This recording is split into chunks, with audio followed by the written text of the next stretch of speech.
My green goddess, or sorry, golden goddess bamboo just arrived, and I started digging a hole, and here's Devil Dog to inspect, and I'm getting ready to put it in this hole here. It's a nice spot for it in the kind of the woods at the edge of the woods where it'll get morning sun and probably some little bit of afternoon. But I've got other trees over here that'll probably block like the heat of the day. But anyway, excited to get this in and watch it grow. Okay, it doesn't look like much there now, but it should grow at least a foot, if not more. I know there's some bamboos that grew 3 to 5 feet a year, but this one only gets 10 to 12 feet tall, so it'll be nice in this area without getting overbearing.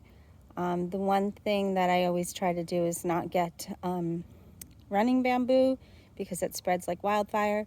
This is a clumping bamboo. We did have a clumping bamboo at our house in St. Pete. The canes were like 4 inches in diameter, and this one doesn't get that big. Maybe it's 1.5 or maybe even just half an inch. But I'll have to look that up and put it on the screen. But that one did was it was planted before Joe bought the house, and it started busting through the neighbor's fence, and she was getting really, really ticked off about it.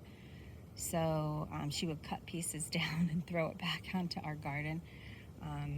But you know, we didn't plant it, and we ultimately wound up paying a lot of money to get it taken out. I didn't. I would have left it there. But the big problem I had with it was, number one, it put a lot of roots out that prevented grass from growing, and number two, it shed a couple times a year, and it just made a mess. But here, I don't have to worry about grass, and I don't have to worry about space, and I don't have to worry about making a mess because it's already a mess. Have a good time.